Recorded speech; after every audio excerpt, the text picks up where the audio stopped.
નમસ્કાર દોસ્તો, સ્વાગત છે આપણે આ YouTube ચેનલમાં. ફરીથી આપણે જે છે એક મોસ્ટ આઈએમપી પ્રશ્ન લઈને આવ્યા છીએ, જેનું નામ છે મનુષ્યનું ઉત્સર્જન તંત્ર. હવે મનુષ્યનું જે છે ઉત્સર્જન તંત્રની અંદર તમારે પરીક્ષાની અંદર જે છે યાદ રાખવાનું છે, શું કરવાનું એનું જે છે ખાસ ધ્યાન રાખવું. પહેલા તો જે છે એ બે મૂત્રપિંડની તમારે આકૃતિ દોરવી જે છે એ જરૂરી છે, અને તમે આ રીતે જો બોર્ડની પરીક્ષાની અંદર પ્રશ્ન લખશો તો આમાં તમને પૂરેપૂરા માર્ક જે છે એ મળશે. બરાબર છે. તમે જે છે એ મુદ્દા પાડીને લખો છો, એની સાથે આ રીતે આકૃતિ સાથે તમે આજુબાજુમાં દર્શાવો છો તો પણ તમને પૂરેપૂરા અને બહુ સરસ મજાની જે છે તમારો પ્રશ્ન લાગશે આકર્ષક, અને બહુ જે છે એના પૂરેપૂરા માર્ક્સ મળે છે. બરાબર છે. તો હવે જોઈએ કે આ આકૃતિ જે છે એ આપણે કઈ રીતે દોરવાની. જુઓ, આકૃતિની અંદર જે છે પહેલા ઉપરની જે છે બે લાઈન દોરવાની આ રીતે. એને જે છે એ કહેવાશે મૂત્રપિંડ, એકને શિરા ડાબી બાજુના ભાગને, જમણી બાજુના ભાગને શું કહેવાશે? મૂત્રપિંડ ધમની. શું કહેવાશે? મૂત્રપિંડ ધમની. હવે જે છે આને ઉપર આ જે મૂત્રપિંડ આવેલું છે એની ઉપર જે ગ્રંથિ એક આવેલી છે એને કહેવાશે એડ્રિનલ ગ્રંથિ. એડ્રિનલ ગ્રંથિ જે છે એ આ મૂત્રપિંડની ઉપર આવેલી છે, એ આપણે દર્શાવવી જરૂરી છે. તો જુઓ, અહીંયા આગળ જે છે એ આપણે પહેલા વ્યાખ્યા અને એ પણ જે છે સમજીશું. એના ભાગ જે છે કેટલા છે? ચાર ભાગમાં ડિવાઈડ થાય છે. જુઓ, એક જોડ મૂત્રપિંડ, તો આ એક જોડ બરાબર છે, જોડની અંદર છે એટલે એક જોડ કહેવાશે મૂત્રપિંડ. બીજું જે છે એક જોડ મૂત્રવાહિની. તો જુઓ, એક આખી જોડમાં છે મૂત્રવાહિની, અને મૂત્રાશય જ્યાં આગળ મૂત્રનો જે છે એ સંગ્રહ થાય છે, કોથળીમય રચના. બીજું મૂત્ર માર્ગ. તો આ જે છે મૂત્રાશયનો નીચેનો ભાગ નળી જેવો ભાગ છે એ કહેવાશે મૂત્ર માર્ગ, અને છેલ્લે જે છે મૂત્ર છિદ્ર આવે છે. બરાબર. તો તમારે મેઇન જે છે એ ચાર ભાગ યાદ રાખવાના છે. એક જોડ મૂત્રપિંડ, એક જોડ મૂત્રવાહિની, અને બીજું જે છે એ તમારે જોડની અંદર બે યાદ રાખવાના, અને મૂત્રાશય જે સંગ્રહ કરે છે, અને મૂત્રાશય અને મૂત્ર માર્ગ તમારે યાદ રાખવાનું થાય છે. તો ચલો આપણે જે છે પહેલા તમારે ઉત્સર્જન તંત્ર એટલે શું અને આકૃતિ દોરી સમજાવો. આવો પ્રશ્ન પરીક્ષાની અંદર પૂછાય તો મારી સાથે તમારે પણ યાદ પણ કરવાનું છે. પહેલા આપણે જોઈએ કે ઉત્સર્જન કોને કહેવાય. તો એની પહેલા વ્યાખ્યા આપણે પરીક્ષાની અંદર જે છે બહુ સરસ અને ટૂંકી લખી દેવાની. જો, શરીરમાંથી નાઇટ્રોજન યુક્ત, તમારે યાદ રાખવાનું છે, શરીરમાંથી નાઇટ્રોજન યુક્ત હાનિકારક ઉત્સર્ગ દ્રવ્યો. હાનિકારક એટલે કે જે આપણા શરીર માટે નુકસાનકારક હોય એને કહેવાશે હાનિકારક ઉત્સર્ગ દ્રવ્યો. કેવા હોય? નાઇટ્રોજન યુક્ત. કેવા?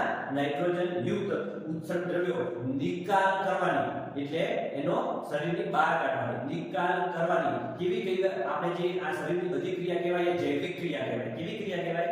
જૈવિક ક્રિયા. તો જૈવિક ક્રિયા એટલે ઉત્સર્જન. હવે ઉત્સર્જન તંત્રની અંદર ભાગની વાત કરીએ તો ચારે ચાર ભાગના નામ યાદ રહી જશે. ચલો, એક જોડ મૂત્રપિંડ. મૂત્રપિંડની ઉપર શું આવેલું હોય છે? એડ્રિનલ ગ્રંથિ. યાદ રાખવાનું ખાસ, મૂત્રપિંડની ઉપર શું આવેલું હોય? એડ્રિનલ ગ્રંથિ.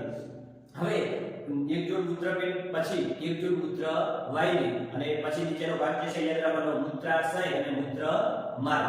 બરાબર છે? ચાર યાદ રહી જશે. આકૃતિ જે છે ખાસ પ્રેક્ટિસ હમણાં જ કરી રાખવાનું. આ જે તમને બતાવ્યું છે એ અહીંયા આગળ તમે તમારા ચોપડાની અંદર આ રીતે બેઠું બેઠું છાપી મારો એટલે એક વખત યાદ રાખવાનો પ્રયત્ન કરો. ચલો, તો હવે જે છે એ આપણે એક પછી એક એના ભાગના નામ પહેલા જોઈ લઈએ. તો જો, સૌથી ઉપરનો ભાગ શું કહેવાશે? મૂત્રપિંડ શિરા કહેવાશે, આ બાજુનો ભાગ. બરાબર છે. અને જમણી બાજુનો ભાગ કહેવાશે મૂત્રપિંડ ધમની કહેવાશે. બે લાઈન આ રીતે તમે દોરી નાખશો. હવે અહીંયા આગળ જે છે એ આ રીતે દોરી અને પછી મૂત્રપિંડ જે છે આ રીતે તમારે દોરી દેવાનું. એની સાથે જે છે એ આ એક જોડ મૂત્રપિંડ દોરાઈ જશે.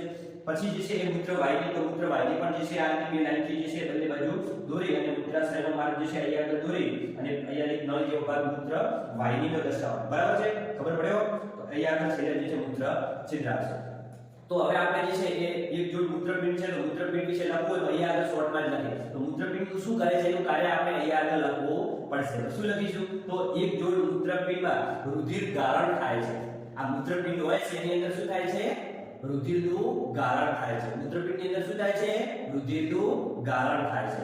તે ક્યાં આગળ આવેલું હોય છે એનું સ્થાન પણ આપણને ખબર હોવું જોઈએ. તે ઉદર ગુહામાં કરોડ સ્તંભ હોય છે એની બંને પાર્શ્વ બાજુ, કરોડ સ્તંભ પાછળનો ભાગ હોય છે એની બંને પાર્શ્વ બાજુ જે છે એ હોય છે. તો આ થઈ ગયું મૂત્રપિંડ છે. ચાલો, મૂત્રપિંડનું કામ થઈ ગયું પૂર્ણ.